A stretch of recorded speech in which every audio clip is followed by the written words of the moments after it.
giving them the business. All the band is out on the field. He's going to go into the end zone. He's got it. Goes Davis. Oh my God. Davis is going to run it all the way back. Levin's going to win the football. It's going to be to the goal line. It's going to be gone.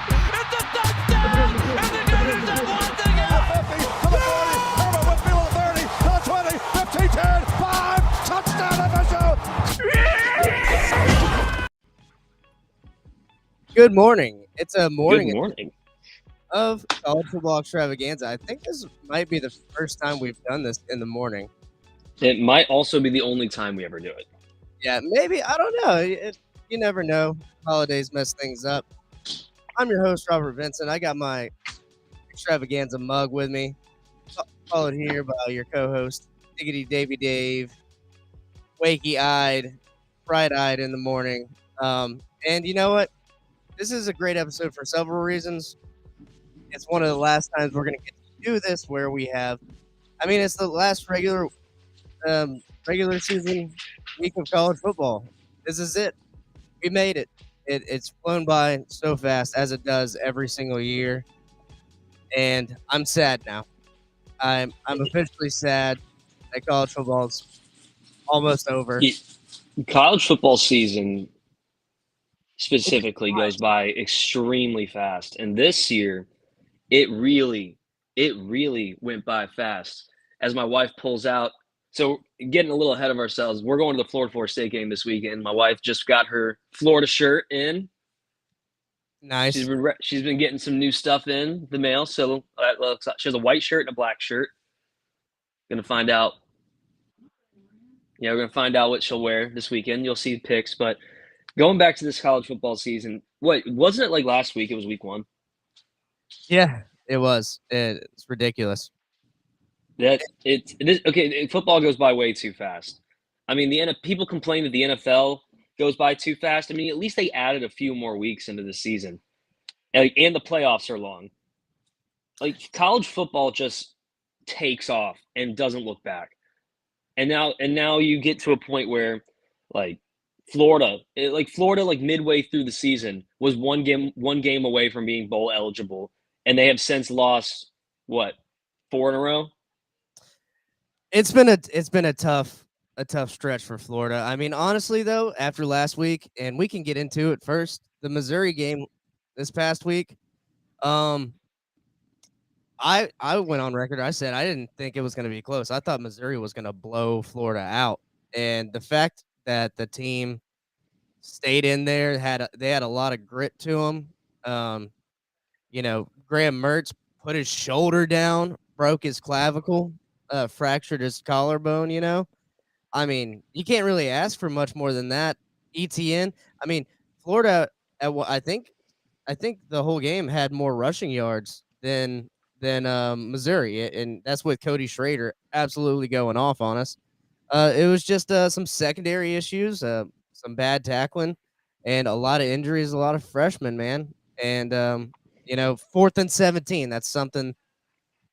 That's a hard. That's etched into my mind. It reminds me of when Florida beat Tennessee back in 2015.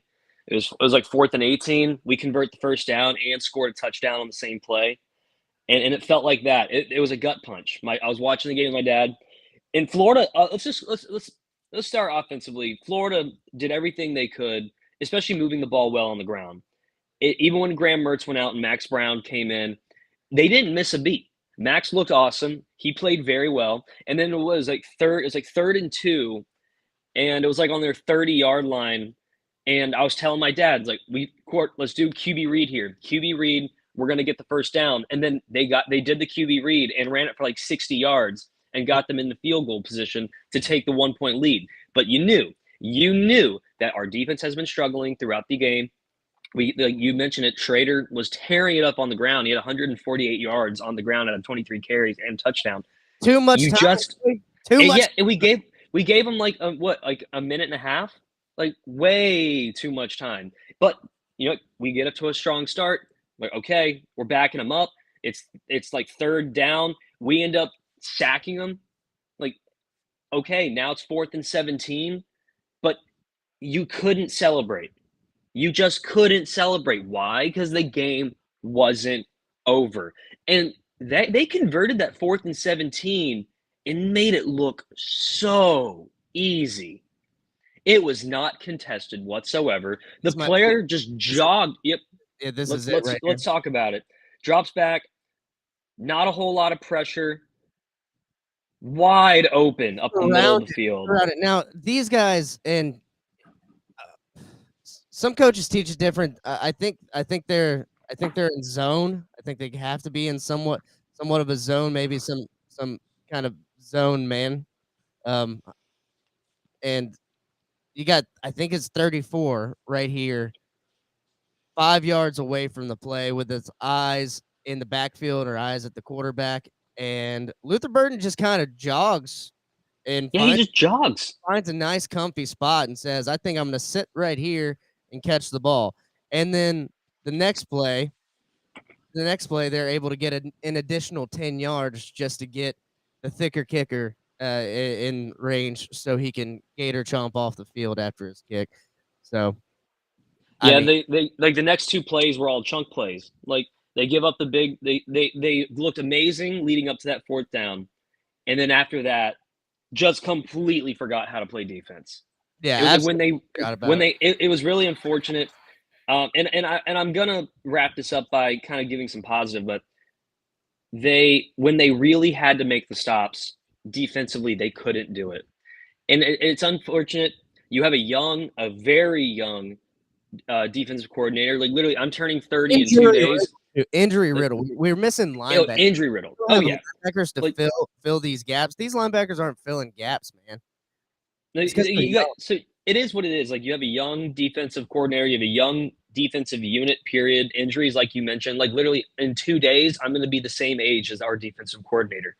Like you have to take that with a grain of salt. Like Missouri was a top 10 team, and they still are a top 10 team.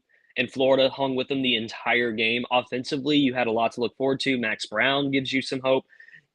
And, it's unfortunate we do lose Graham Mertz for the rest of the year, it appears. Like, but then you roll it into next week, and I know we'll talk about that in a little bit. Like, Florida State loses their quarterback. You know what? It could be anyone's ball game. At home, it's sold out crowd, a lot of juice. Florida, even in their losses, has looked good. LSU was going to win no matter what, but they still put up 35 points. They put up some points against Georgia. Those are really tough opponents that you expect losses to. Arkansas, that was a tough pill to swallow. But again, defensively, you gave up over 40 points. Yeah, it went to overtime. That Arkansas loss looks bad now, though, with how Arkansas got housed by Auburn, and Auburn just lost to New Mexico State. Oh yeah, they're bad. They're down bad.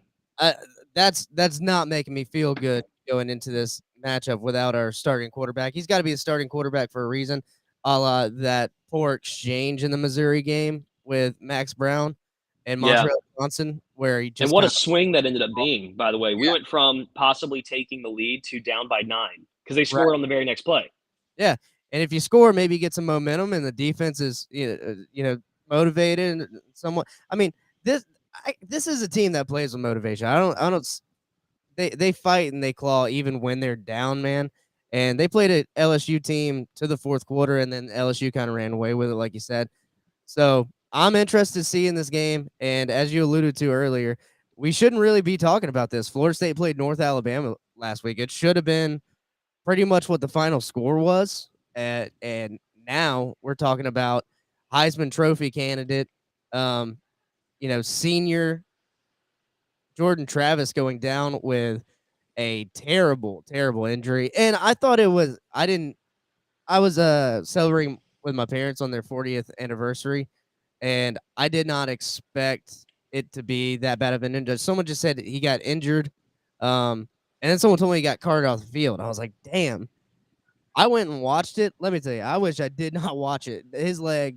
It was bad. It is bad. All right.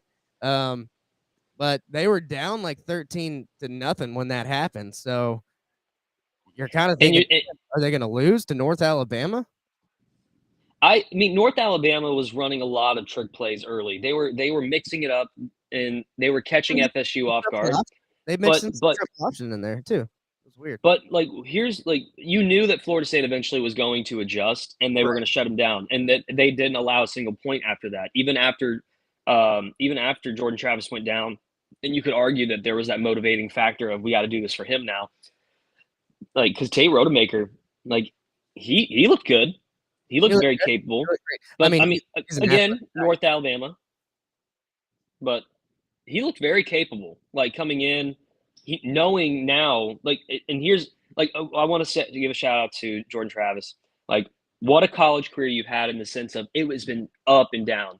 Like, you were the quarterback for Florida State when people are like wanting you to transfer. You thought about changing positions, and your coach wouldn't let you. You've stuck it through, and then you end up being a Heisman contending quarterback, leading your team to an undefeated season. At the time, you're ranked 4. Now they're ranked 5, and now Tate Rodemaker comes in, and he has to be the one to now finish the job. It's like your team still is undefeated. Your team still has a rivalry ahead of them. You still have a conference championship ahead of you. You have to win all these games, like, and try and still be a top 4 team. Now you're not. Like, the weight is now on his shoulders completely to lead this team and move forward. Yeah, it is. It is. And he's, that's what backups do. They wait for their moment, and then they have to try to shine. So I guess we'll see, and we'll definitely get to that game later in the show as far as the week 13 breakdown goes.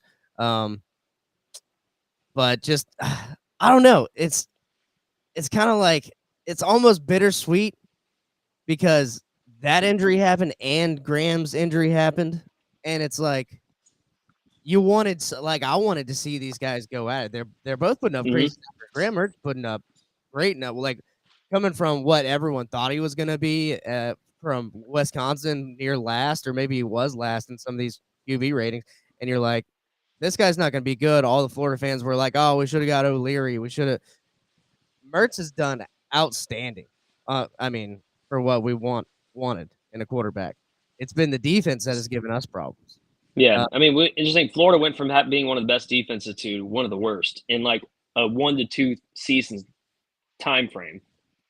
Yeah, I mean, they got to fix those issues. Yeah, I mean, we've been struggling with defense since 2020, I think, and Todd Grantham, and just not getting back to the Florida ways of just having a defense.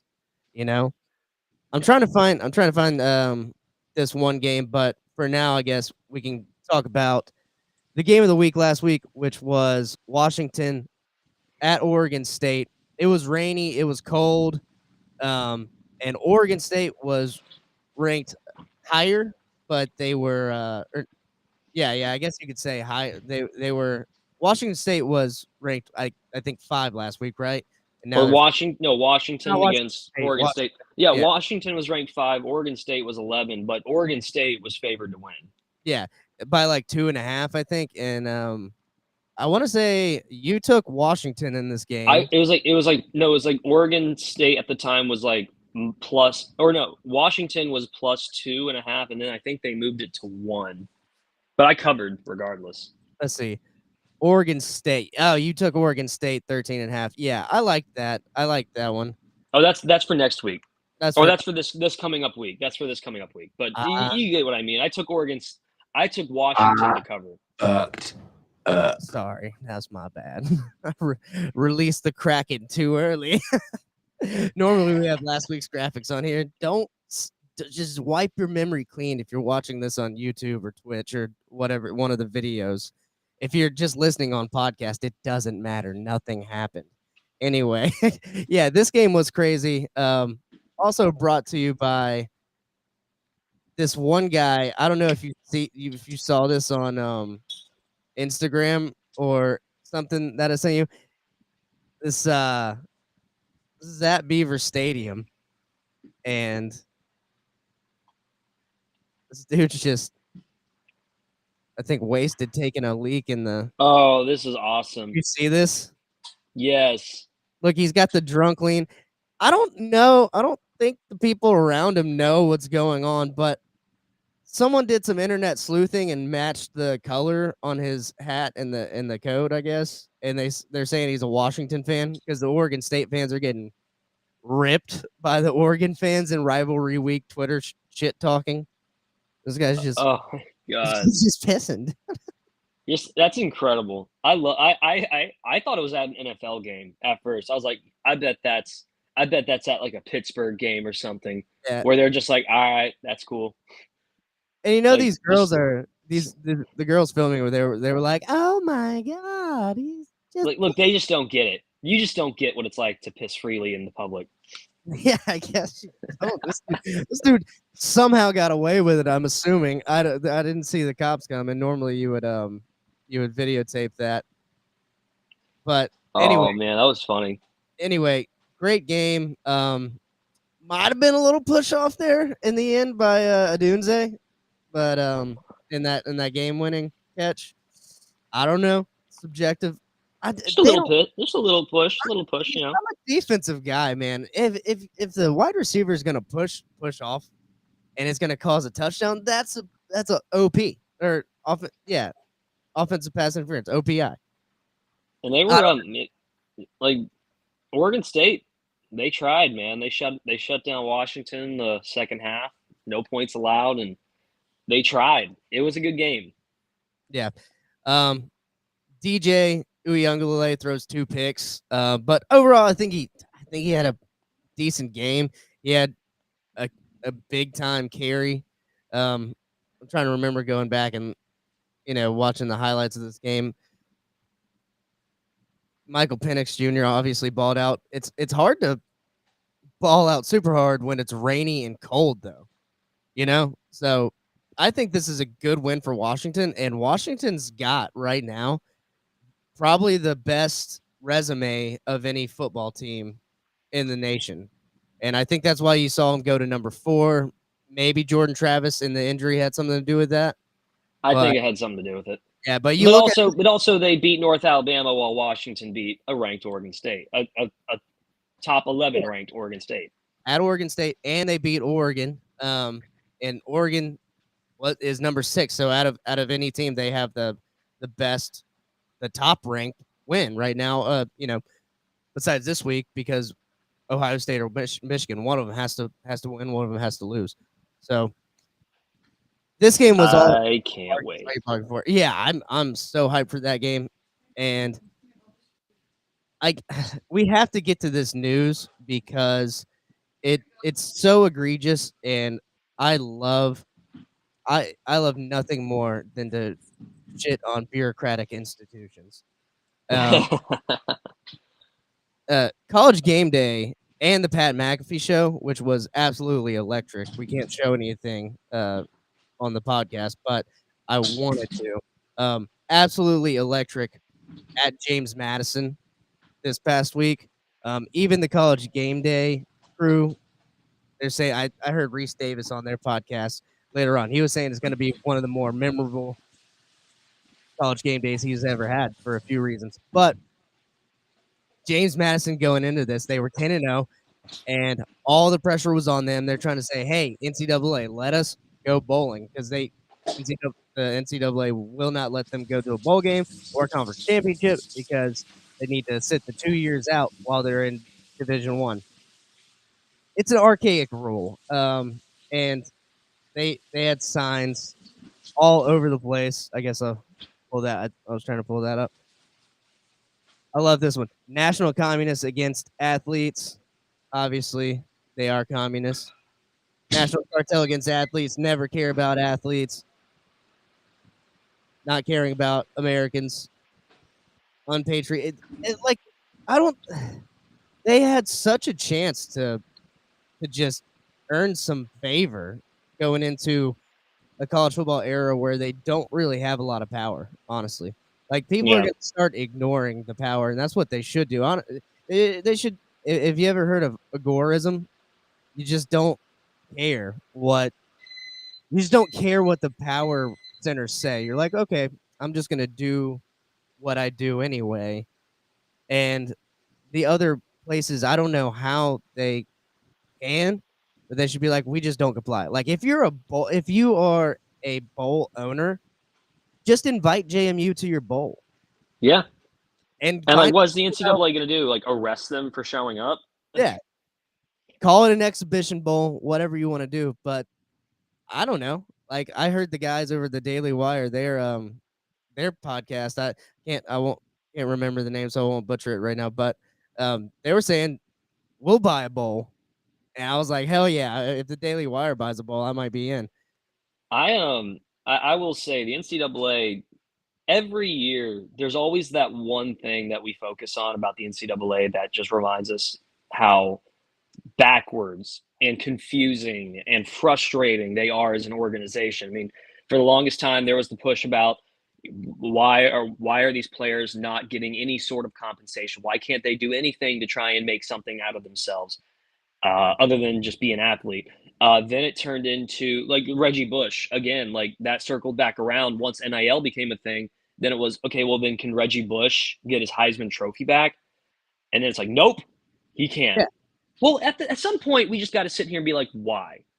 Okay, why? Because someone at some point created a rule and just said, that's the rule.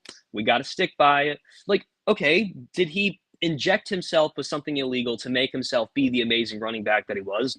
No. Like, did he score those touchdowns legitimately? Yes. But then we just take it away. Like, nope, he technically wasn't playing because he earned something on the side. That's not right. Like, and so I still think one day he'll get his Heisman back, because one day there's going to be some leadership in the NCAA that has actually some balls. But in the meantime, we're now pissed off about the JMU incident. But they did go on to lose, so they wouldn't qualify for a New Year's Six Bowl anyways, which I know was the big push was we want them to play in a New Year's Six Bowl, assuming they stay undefeated. That's not going to happen anyways. They could still go bowling if there's not enough teams eligible to play in bowl games. So then JMU would play, which also doesn't make sense. It's like, so you're telling me they would only play in a bowl game if there aren't enough eligible teams to play? So now all of a sudden they magically can be eligible? Shut the hell up. Like, no, they deserve to play in a bowl game based off the sheer talent that they have. Why they have to wait 2 years to play? That's another one of those odd rules that the NCAA has enforced. I don't know if it has something to do with like making sure you have enough players that can be recruited to come into your program or whatever it is. It's an odd rule. If they're good enough to play, if they're eligible to play, they should play. Don't just have them play only because there aren't enough eligible teams. Kentucky is. Couldn't have said it better myself, Davis. Yeah, at one point this game was 5-3. Yeah, it was a very odd score. It was like a baseball score. Yeah, it was a weird game. And yeah, I feel like App State. That's why I didn't bet on this game, because like some weeks I locked down James Madison because they've been a wagon. Obviously they're 10-0, but this week all the attention was on James Madison. Do you know what Appalachia State does? They're Mountaineers, baby. They're up in Boone, North Carolina. They sit there the Boonies fucking off season and then wait on that Michigan game and then come out and stay with you and then block a game-winning field goal and play spoiler. They go on and sometimes beat North Carolina or try to beat North Carolina and Mac Brown. Like Appalachian State Mountaineers, they are spoilers. And Boston Connor did not earn favor on the Pat McAfee show when he went again. I don't know if you saw that pick. That was absolutely electric. The crowd, he turned heel real fucking fast, and the crowd turned against him so fast as well. But yeah, this was a good game. I don't think we can spend that much time on it.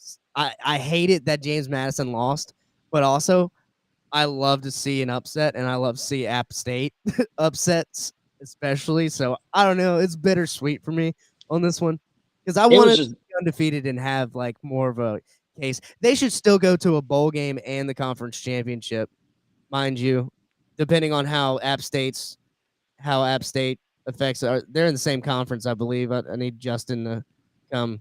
They're in the same conference, yeah. They're in the Sun Belt, Fun Belt. So let's see.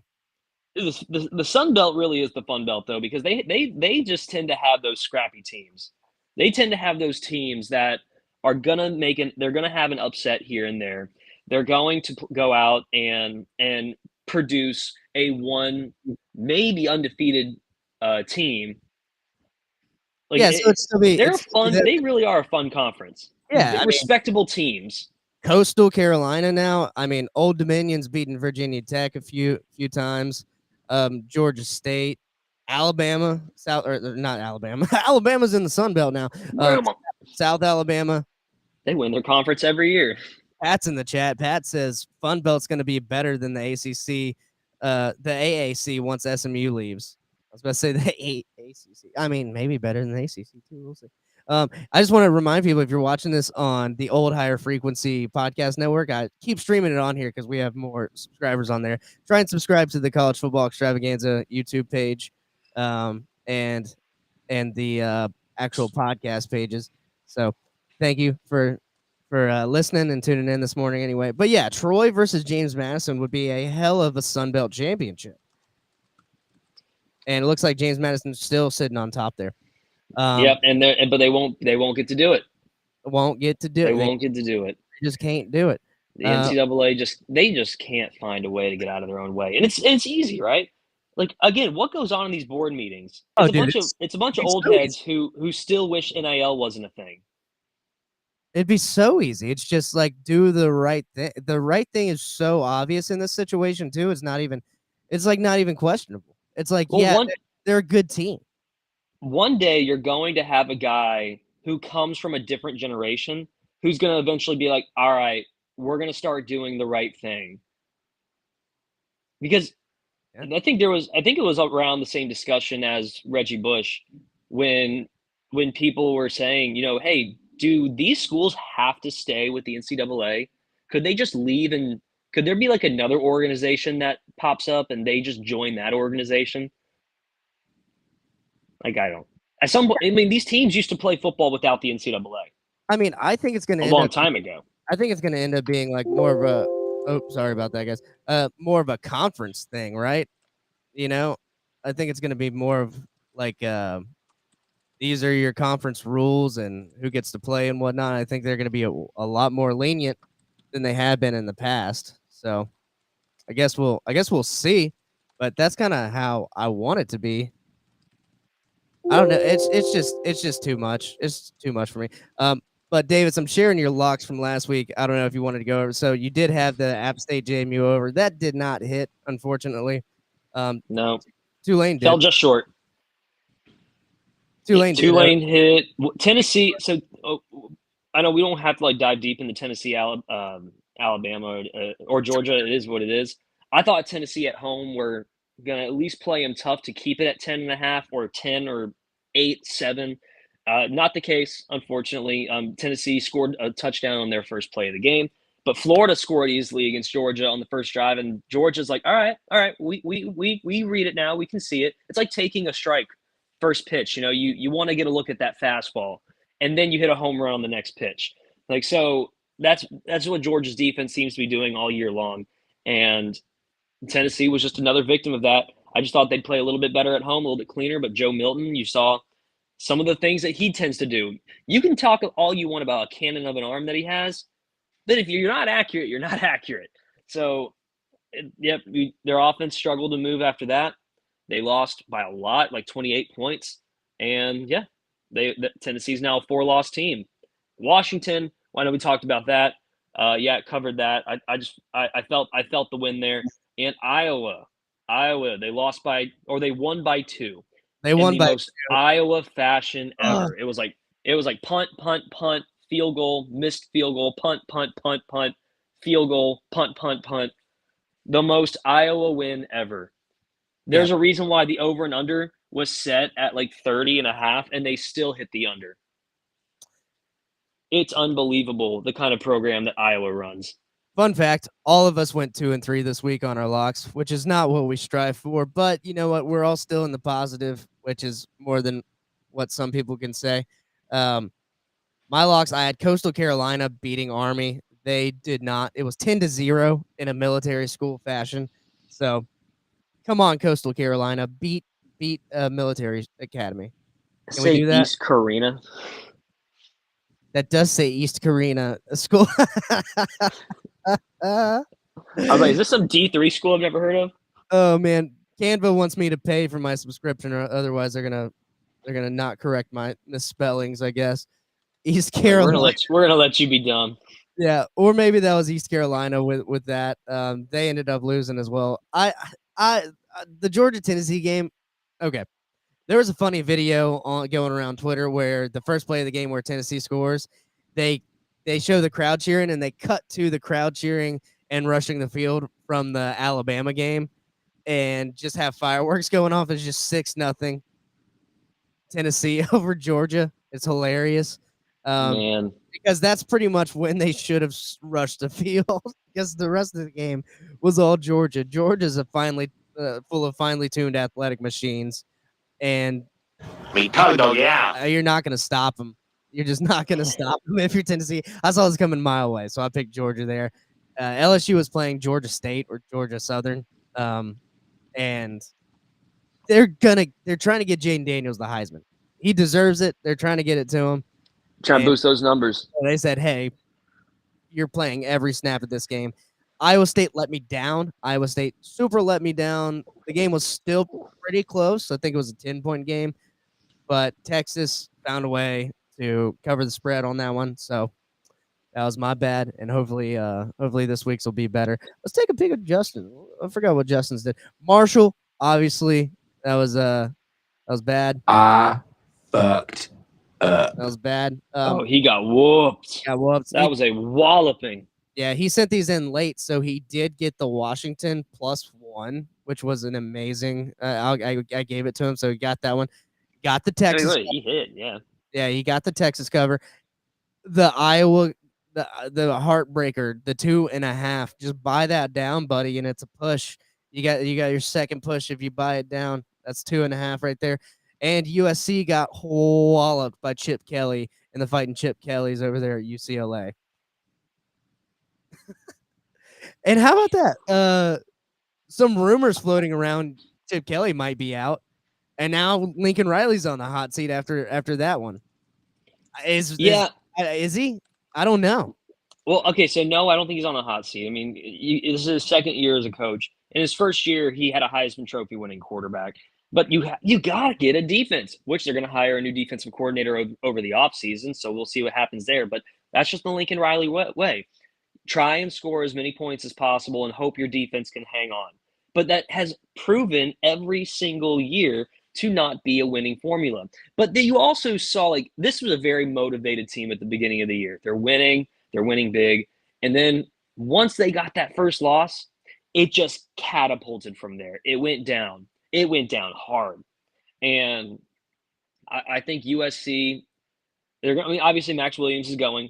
He's going to the draft. He's slated to be, so far, the number 1 overall pick. I would argue that he possibly dropped a little bit, but I think right now they still like him as the number 1 overall pick. So they have to replace him.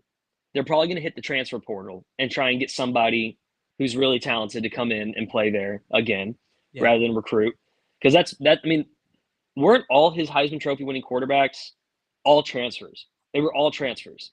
They came in from somewhere else. So I think that's what's going to happen. He's going to go out there and transfer over somebody who's already established themselves in college football. That might be another show to see who that could possibly be. Yeah. Get some transfers on the defense. And try it again. Get some on the defense.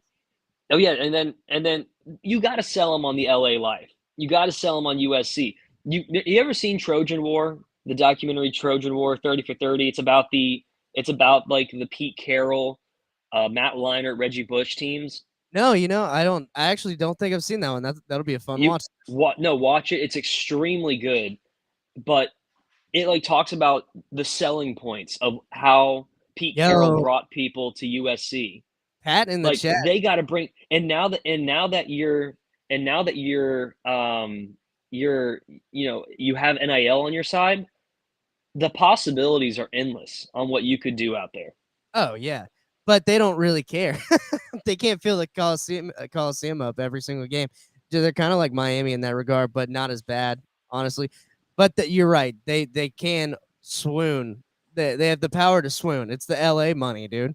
They got the money. They got the honeys, and all that good stuff. USC should be an NIL powerhouse. You're definitely right about that. Pat says Michael Pratt has 1 year of eligibility left. Even throwing Arch Manning's name into the mix with Quinn Ewers saying he's coming back. So the possibilities are endless with a Lincoln Riley guy who's saying, hey, he's got his arm around you. He's taking you around LA and Hollywood and saying, hey, I make Heisman's. I got He this. clearly knows how to recruit. He knows how to recruit a quarterback. Yeah. He's going to recruit a quarterback, and he's going to bring in somebody to lead this offense. But like you mentioned, hey, why don't you try and recruit some defensive players as well who don't give up 45 points a game? Yeah, or you're the head coach. Find someone who does. Find someone who does, and that'd be just as good. You got to delegate your task where you're not so good, you know.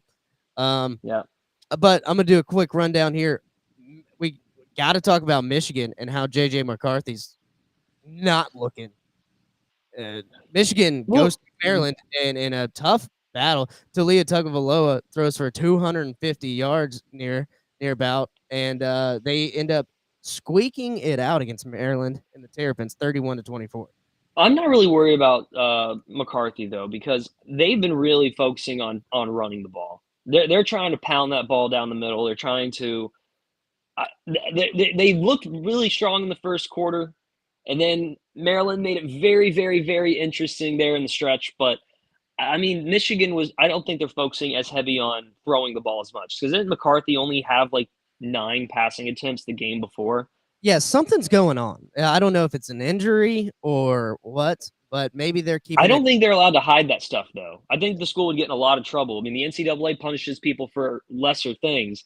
I think if a quarterback or if a player is injured, they have to at least have it reported in some sort of manner. Yeah, but like they're day to day, they're questionable. They like whatever it is, like they have to mention that they're on the injury list. Michigan doesn't care about rules. You think Michigan cares about rules? Rules? Michigan's been not caring about rules for a Yeah, while. you're breaking the rules. Yeah, you're making rules. You're breaking the rules. It's they don't care. Michigan did have like a block punt. They had like a touchdown. Was it like a defensive touchdown and then a block punt back to like almost back to back drives there in the first quarter? I think, yeah. So they were looking good. I didn't watch the first part of the game. I was just keeping up with it, but then I tuned in for a little bit. I go back and try and catch like the condensed games of pretty much all the games and try to take notes on them. This week didn't do too good because I was celebrating, like I said, but I did see that, and Maryland kind of clawed its way back in there. That just I don't know, cause for concern, and maybe not, but going into the Ohio State game, you can't. I don't know. You got to make some plays, but who knows? We'll see this week. I forgot that Ohio State even played. They barely talked about that game. I mean, Right. They just rolled over Minnesota and called it a day. Yeah, because that was pretty much what they're doing. Kyle McCord's playing a lot better. He threw for 212 yards there, and obviously he's got Marvin Harrison, one of the best wide receivers in the country, if not the best. I did see some comparison to an Oregon receiver whose numbers were like pretty much the same, and he doesn't play in the fourth quarter. I gotta find the guy's name and post it on our socials, but that made me kind of change my Heisman thinking around. I think Jaden Daniels is like far and away for me the Heisman guy. But who do you think the Heisman guy is? Is it Marvin Harrison? Is it Jaden Daniels for you? No, for me, so it is Jaden Daniels. I still have Michael Penix and Bo Nix in the mix. So, and that's actually one thing. Just to kind of throw this out there. I mean, all these guys still have another game to play. What if Jaden Daniels does not perform very well, but then you have like Bo Nix throwing for another 5 to 6 touchdowns, and then Michael Penix throwing for 450 yards and 4 or 5 touchdowns himself? I mean, these are guys who are also putting up Heisman numbers. They have been performing like a Heisman candidate, and they have been in the conversation throughout the entire year. Like Jaden Daniels doesn't play very well in his last game. These guys do. Throw them in the mix, because I also think they vote on these players before the conference championships. Yeah, I mean they are playing. LSU is playing Texas A&M, and Texas A&M has a pretty staunch defense, so we could see that happen. But I think Jaden Daniels and Malik Neighbors could find each other in a completely dark room. I don't know what else to say. He's good. He's got like Joe Burrow, Jamar Chase vibes going on right there. Like Great chemistry. So I don't know. A good game by Daniels, and it's over. Like he has the Heisman. I think so too. And coming up, like I think as far as the position wise, if he's like 1,000 yards ahead of these guys at the end of this week, I think he's got it, and I think he is ahead of these guys a lot. And I think Brian Kelly is gonna give the LSU recruits and the LSU fans something this year. Yeah, and that's a Heisman. give him a Heisman. And that's I think this would be Brian Kelly's first Heisman yeah, as a coach too. yeah. Because I don't remember anyone at Notre Dame under him winning it. I think you're right. Manti Te'o was a candidate. Remember Close. the year he had the fake girlfriend? Yeah. That's okay. It's okay, Manti. They don't know. We They saw the don't- documentary. We saw the doc. I understand. Yeah, bro, we know. All right. Gonna move through these quick. Oregon takes care of Arizona State, no problem. 49-13. If you want to talk about any of these, just stop me. Miami loses to Louisville. Louisville goes down to Miami in a tough fought game. Tyler Van Dyke throws for 327 yards. And Louisville couldn't really stop the run game, but Miami also couldn't stop Louisville. So, it is what it is. Louisville goes into this Kentucky game, maybe looking ahead to the ACC championship. Ole Miss beats Ole Miss beats Louisiana Monroe. I don't know why I said that. I was looking at the Penn State game. BYU played Oklahoma pretty close. They lost 31-24, but that's too close for an Oklahoma team, in my opinion. And like we mentioned, Iowa in the unders are hitting with 15-13 against Illinois. Arizona obliterated Utah. I didn't see that coming. I thought it'd be a close game. Maybe Utah would win, but Arizona pulls it out 42-18, and they're looking good. Next year, they're going to be looking amazing. And Cam Rising coming back for his 7th year. Yeah, Cam Rising did announce that he's coming back. He was in the same class as like Trevor Lawrence. This guy, yeah, remember I forgot he started at Texas originally. Yeah, so and then he transferred to Utah. He was at Texas in 2018. So Utah and Kyle Whittingham might have something up their pocket, but they're going to be in the Big Ten next year, so they're going to have to play a tough schedule. So we'll see what happens. North Carolina loses to Clemson at Clemson. So Clemson, after the terrible start, they got some good wins under the belt now. Kansas at Kansas. Kansas State at Kansas. Kansas State wins 31-27 in a close game.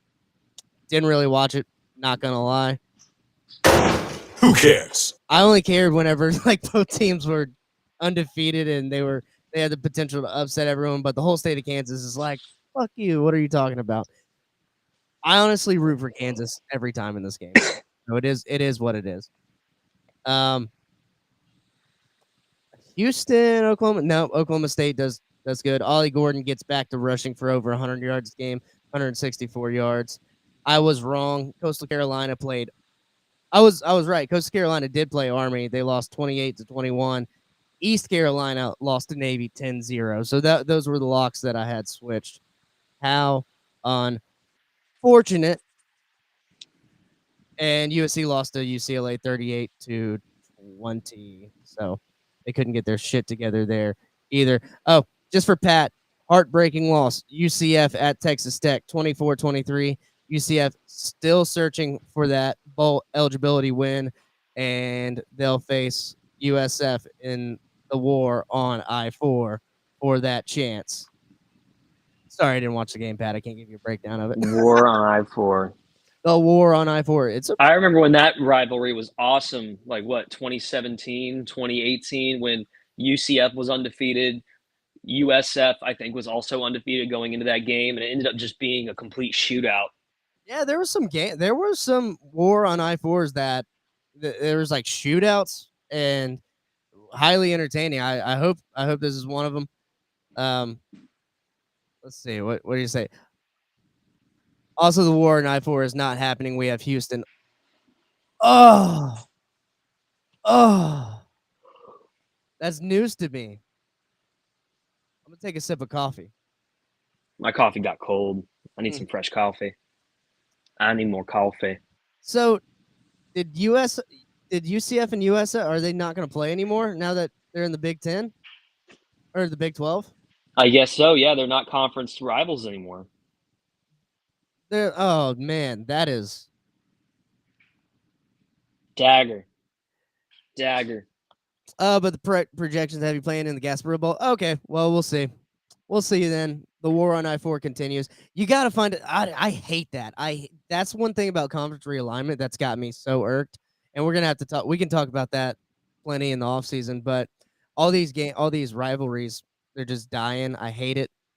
That's why I don't know. That's why I kind of want to see Florida beat Florida State. So maybe we could play like Miami in a bowl game or something like that. I love playing those cross conference rivals. In-state rivalries should never die completely, in my opinion. It sucks.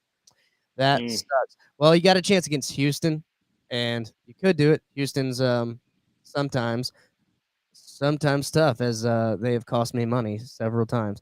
Moving on to week 13.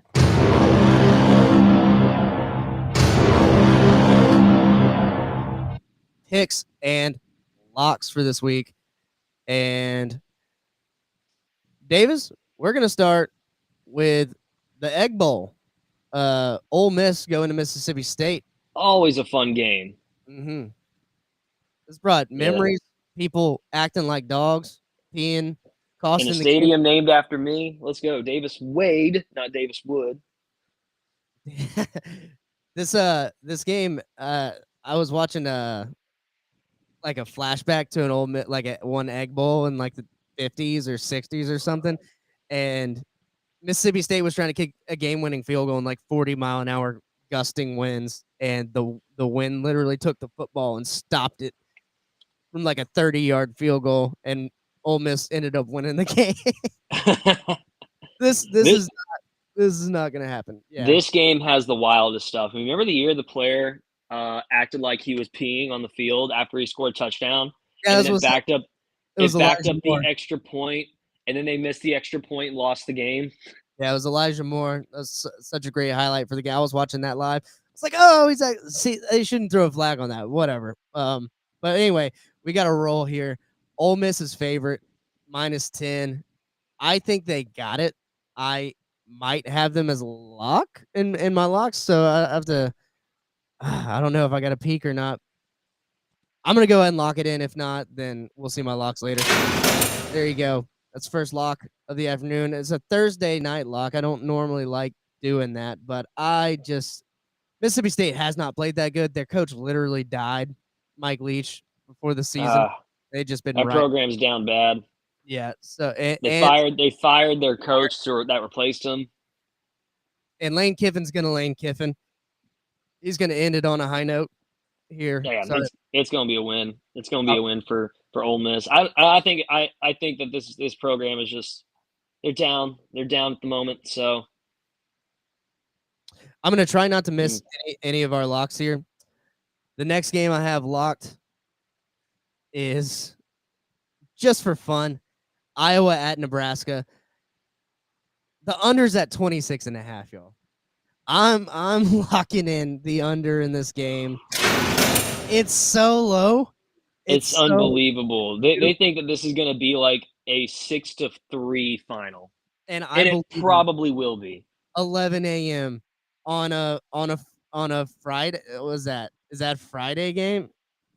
I think it's a Friday. It is. It's a Friday game. Nebraska's favored by 2. 26.5 is insane. It's a home game. You know Nebraska is going to pack out that stadium, though. They're going to pack out that stadium. Iowa, this is where I got to give it to Iowa. Defensively, they are so tough. They play so tough. Offensively, they play like they're facing against their own defense. Like, there's going to be no points. I want to take the under. I'm not locking it in. I want to take the under also. And I'm going to say Iowa's going to edge out this win barely. Iowa's going to edge out this win kind of like how they edged out their win last week. Yeah. It's going to be stuff, but this is going to be like one of those old school, like run the ball and hit, like lead with your helmet first kind of game. Old school, man. I think so too. I like Iowa in this one, and that sucks for Nebraska because they need to get bowl eligible. All right, next game. But before I move on, it's just fun. It's just funny to be a part of this Iowa under thing with the whole contract and the coaches in the offensive coordinator's contract thing there, where he has to score a certain amount of points. Obviously, we're nowhere close to the amount of points he needed to keep his job, but I think he's probably going to keep his job. He's 9-2. Yeah. So I He's don't still know. winning ball games. Yeah, so what are you gonna do? Fire him for going to the conference championship? If they win, I'm pretty sure they're already in. And Michigan or Ohio State plays Iowa. So what are you gonna do? Fire the guy for going to the conference championship? They play defense and run the ball. That's what they do. But anyway, next game, Texas Tech going to Texas, and the Longhorns are favored by minus 12.5 points here. The Red Raiders are sneaky to me, but I got to stay away from this one because I can't gauge Texas well.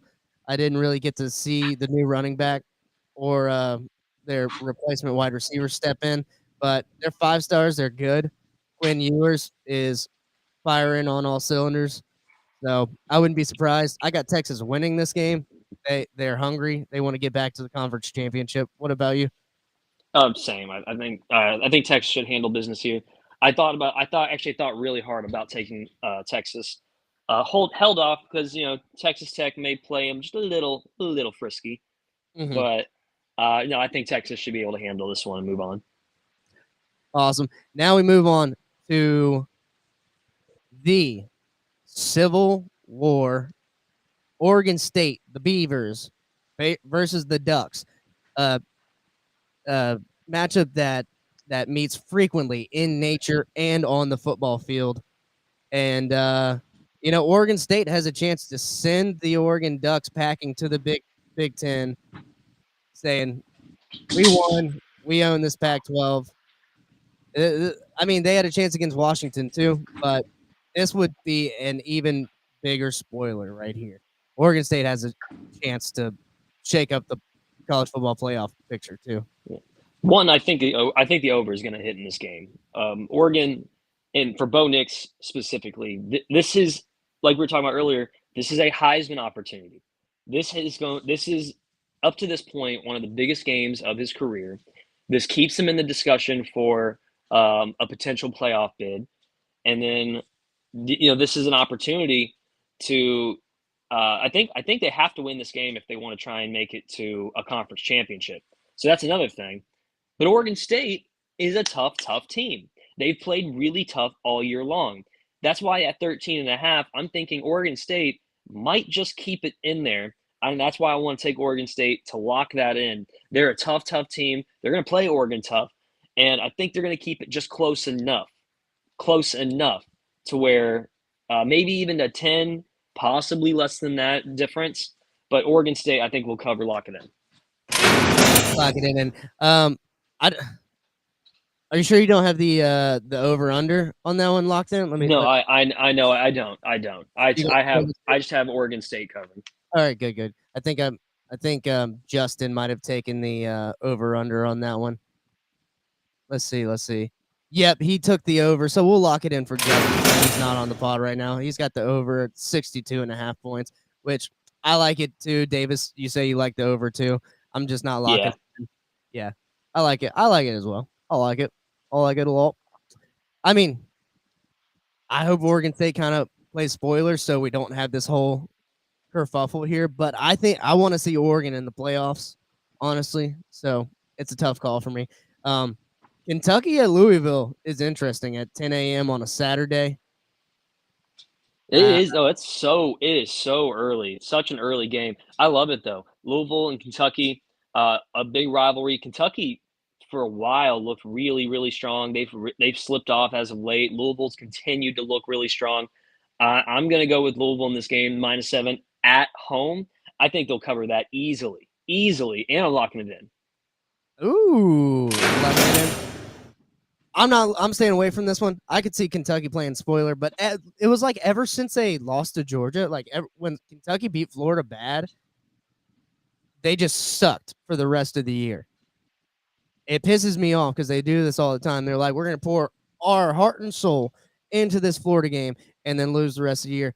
I hope Louisville wins. I'm on the bandwagon with you, Davis, because if they don't, then we have a lackluster ACC championship, or a lesser ACC championship than we would have if you got a 10-1 or 11-1 Louisville playing FSU. And I'm not gonna say what their record might be because I got some thoughts on that. LSU, Texas A&M. This game, the over is. I think the over is in play, but Texas A&M has a strong defense. Strong defense. What say you? Oh, this is the game, right, for Jaden Daniels. Like This is is the Heisman game. It is, yeah. This is his last shot to secure it, and I think all we said earlier was just have a good game. Just have a good game, and it's his. It's Tiger Stadium. It's at 11 a.m. though, but it's gonna be rocking in Death Valley. It's gonna be rocking. For some reason, my computer decided it wanted to restart itself. Your device ran into a problem and needs to restart. Ooh, I hope it's not a virus. I don't think so. You're still online though. I hear you loud and clear. No, it's I'm on my phone because for some it's my work computer, so like I have to use my phone if I want to do this. Otherwise, my work computer blocks the podcast. Regardless, this is the game for him, right? Just have a good game, score some touchdowns, have one or two good-looking moments, and it should be yours. You have a rough game, you're opening the door for other people like Bo Nix, like Michael Penix Jr. So just have a good game. It's his. I think that LSU, they want this for him really bad because this also sort of defines what their season can be at the end of the day. So they're going to do everything in their power to make sure he wins this Heisman. I think they're going to put their balls to the wall and make it happen. The LSU is going to win the game. I think Jaden Daniels is overall going to have a good game. And, could see a Heisman for him at the end of the day. Yep. I mean, you got a Texas A&M team that just lost Jimbo Fisher. The coach's name escapes me right now, but the current interim coach, he's fighting for that job. I think the locker room thinks he has a chance at that job, and it's going to be a valiant effort. But I do think LSU is going to win. I don't know about covering though. I think Texas A&M can keep it close with how LSU's defense is and all the other factors. But I think the over's in play. That's 66.5. I like it. I like it a lot. Lock it. UCF pick. No, it's an honorary lock though. It's an honorary lock, so we'll give it the Not so fast, my friend. we'll give it the not so fast honorary lock. UCF's favorite over Houston, minus 13.5. I don't want to spend too much time on it. I say UCF gets the win in the bounce house and gets that bowl eligible right there against Houston. And replacing the war on I-4 just doesn't sit right with me, Pat. I don't. It's the war on I-4, man. That just sounded so good. It sounds so good. Moving on, word. We got Colorado at Utah. Colorado is 22.5 point underdogs here. That's a shame. I wanted just 22 now. I wanted to pick Colorado to cover that, but I stayed away from it. I just wanted to see what you think because for the first 4 weeks I rode Colorado. They were a wagon, and then I hopped off. I said, y'all can keep going. I'm just gonna stay here and do my own thing. And they said, okay. And then they weren't a wagon anymore without me on. Man, you should have stayed on. Maybe they would have at least won a few more games. I don't think so. This team, my God, they were the face of college football for a month. Just a month. You couldn't go anywhere without hearing about this team, seeing them in commercials, hearing everything that they've been doing. Lil Wayne is out here rapping this team onto the field. Like everything about this team was so fun. It was new, energetic. We were talking about Deion being the new face of college football in terms of NIL and recruiting. And it's just crickets ever since. Yeah. I think Colorado has a chance though. I think Utah, yeah, they're kind of down bad right now too. I think that Colorado is going to lose, but the reset button then gets hit. Yeah. You then start fresh, and now you build towards next year. I mean, you had some injury issues for Colorado this year. I mean, go into next year You're going to bring in more recruits. You're going to bring in transfers. I mean, Deion's going to be Deion at the end of the day. He's still going to build a good team. He didn't have although he was pretty successful at Jackson State right away, like his better teams were the next year, right? So like I think we still have some good things that left out of Colorado, but not this year. Utah wins. Yeah, I think Utah wins, Colorado covers. And I know we're wrapping up. We're trying to wrap up on time. We have at least 2 more games to cover. So for me, going to try and put it in a nice, neat box. Alabama at Auburn. It's the Iron Bowl, and Alabama always has a tough time with first-year coaches in Jordan-Hare Stadium. Not this year. Alabama's going to just drop your nuts. Really, that's all it is. That's what they're going to do to them. They're going to win. Nothing else to say about that. Yeah, I think they cover too. Auburn. Yeah, that's my lock.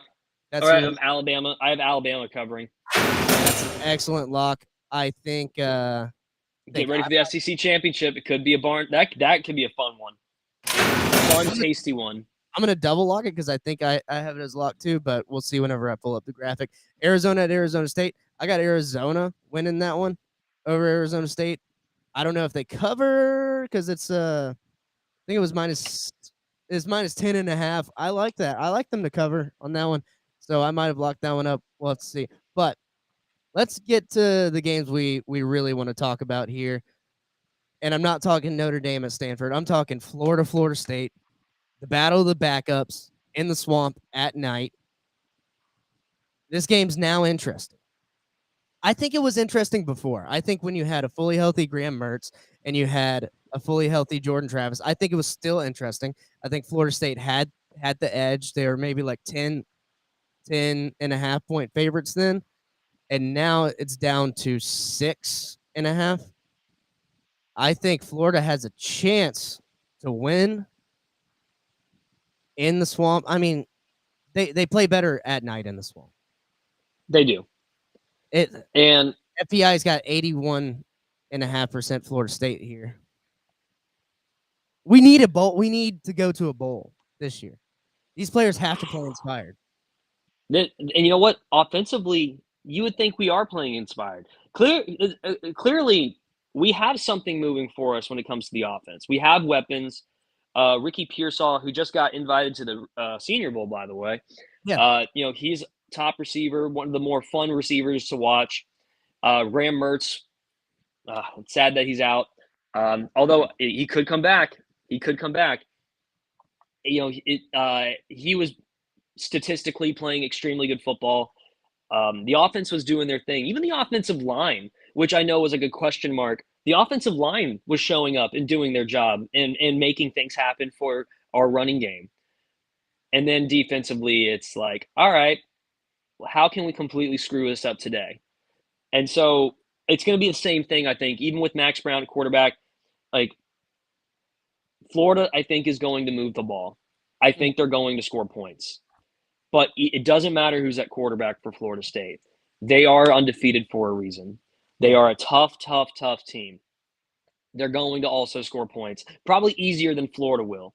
And that's why I think Florida State, ultimately, at the end of the day, I don't want it to happen because it would be fun to watch an upset when I'm at the game. I think that Florida State's still going to pull this off. But I see this sort of having the taste of Missouri in a way. I'm hoping it's not as heartbreaking as the Missouri game, but Florida's going to keep this close. That's why I think Florida's going to cover, and that's why I'm using my last lock on this game. I think Florida is going to do enough to cover. This is going to be a close game. It's going to be a fun game. I hope it's a game that ends up going our direction at the end of the day, because that means we get to go to a bowl game, and I think that this team deserves to go to a bowl game. I want it to happen. I want it to happen. Make my birthday a good birthday. Like, it's my first game back in the swamp in a very long time too. It's been a while. I'm taking my wife. My wife's never been to the swamp. She gets to see it for the first time. Sold out crowd, electric atmosphere. Let's make it happen. But at the very least, the Gators are going to cover. I like it, and I'll give you a lot. I like it. I think Pat's right here. Pat said, I think Travis out hurts FSU way more than Mertz does for Florida. I think Max Brown, or not Max Brown. Did I say Max? Yeah, I think Max Brown is the backup quarterback. Yeah, I think Max Brown adds that ability to run from the quarterback position for Florida, and I was looking at the stats and I heard someone say, like, breaking down this game, FSU and Florida, they've allowed pretty much the same amount of yards per carry, and they've ran for about the same amount of yards, passed for about the same amount of yards. Graham Mertz a little bit more, almost to 3,000 yards. And then the receiving still the same. So these teams are virtually, like, statistically pretty similar in a lot of categories. So I think it's going to be a very close game. I think you're right. I think Florida covers. I didn't spin a lock on it, I don't think. But I don't know, man. I got a feeling about this one. I got a good feeling that we cover. I'm not sure if we win, but I think Florida pulls it out. They find a way. Billy Ballsack finds a way to win and get that bowl eligibility and get those 15 extra practices for these freshmen that they so desperately need.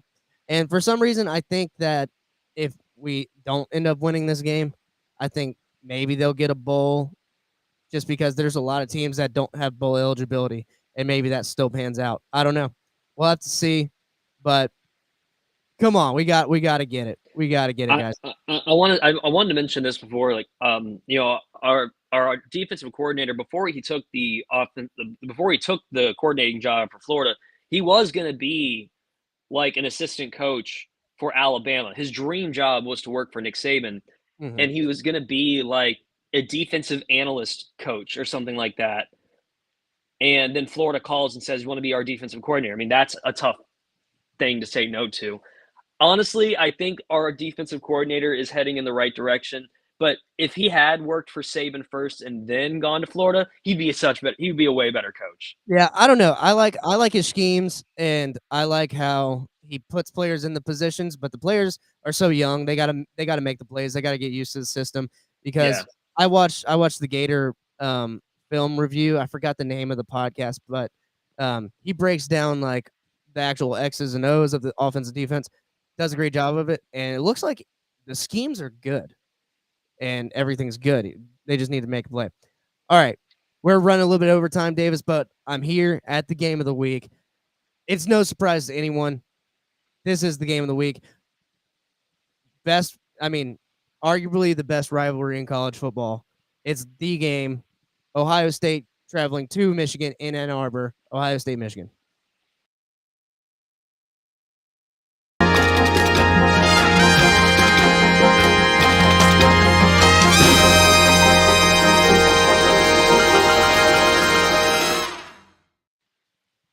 Big noon kickoff, 11 a.m., Ann Arbor, Michigan.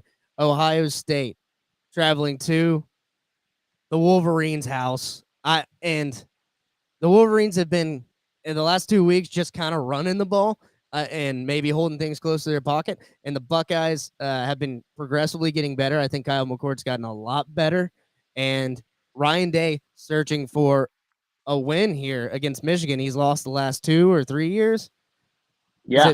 Yeah, so, I mean, Michigan's favorite, -3, which means home field advantage. It's an even game. It's number 2 at number 3. Over-under's at 46.5. I almost took the under in the game. It's a little scary, but I think I might have locked in the under? Question mark? I'm going to have to peek at my thing, but I don't know, Davis. What do you think about this game? Michigan. I think Michigan is going to do what they've been doing all year long, which is run the ball. Don't pass too heavy. I think McCarthy's going to probably throw for like 150, 200 yards, but they're going to run the ball. I think that because that's been what's won them the game the last 2 years is how well they've ran the ball. Why stop it now? Why change it up when the winning formula has been run the ball, pound it down their throats, and make them stop you? And they just haven't been able to do that the last 2 years. They're going to do it again. I think that out of Ohio State, Kyle McCord, Marvin Harrison, Agunza, I think it's how you pronounce his last name. Like they have the receiving targets to be able to complete some big plays. But defensively, I think it's going to come down to, can they stop Michigan's run? I don't think they can. I think, again, especially at the Big House, Michigan is going to find a way to win. They're going to win for Harbaugh. They're going to do it. The coach, the assistant coach, I don't remember his name, but he's going to cry on the field again. Love you. He's going to do it again. I'm going to feel that. I'm going to start crying and say the same thing. Michigan's going to get this win. It's going to be a fun, gritty, Big Ten battle of the undefeated match. Michigan's going to edge it out and move on to the championship game.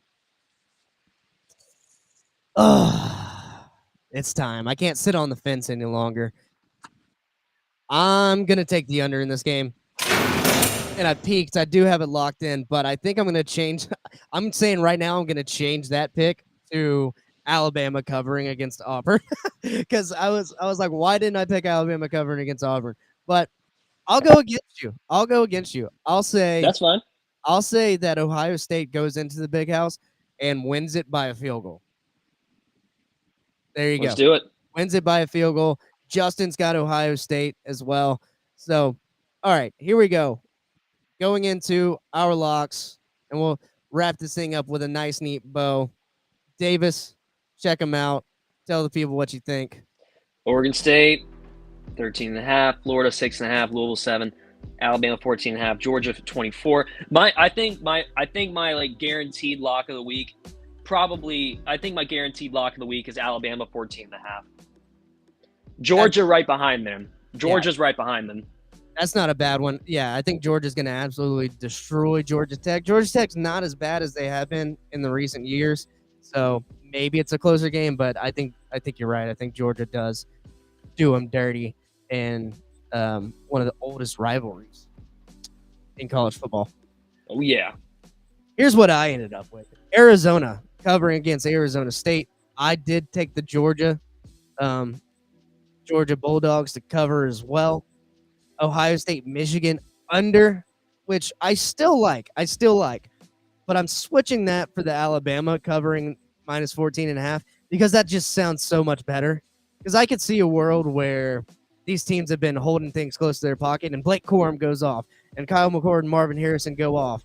And I could also see a world where it's a defensive ball game, snowing, and everyone's just doing their own thing. Ole Miss beating Mississippi State in the Egg Bowl. Yeah, they're going to cover. And then to end this regular season on a good note, Iowa, Nebraska under 26.5. I'm risking it all. I'm going under. And Justin, who couldn't make it, he had work late night, so we gave him the day off for Thanksgiving. He's got Ohio State winning by at least 3.5 points. He's on the Arizona boat with me. He's got Washington beating Washington State in the Apple Cup by at least 16 points. I don't know about that. I like that pick, but I didn't feel confident enough to lock it in. He rode the Ole Miss train with me, and we mentioned earlier he's got the over in the Civil War with Oregon and Oregon State sitting at 62.5 points. And if you're an accountant or something of that nature and you see these numbers, our math is definitely off. Davis, I think you have like 62 games total, so you might actually have more wins. I have like 64 games, and I think Justin has 63. So okay, so yeah, we messed up. Hey, it's a long season. You know, you have a lot of games that you're trying to keep track of. Yeah, so our math is off. We're gonna have to go tallywhacker it up. But other than that, that's gonna be it for us on this morning edition of College Football Extravaganza. Thank you guys for listening, and we'll be back for Conference Championship Week, maybe some Heisman talk. And then definitely during the offseason, we're gonna work to cover some recruiting and maybe do some top 10s or stuff like that. So definitely stay tuned and follow us on podcatchers and whatnot. And go Gators, beat the Florida State Seminole Vesticles. Florida State.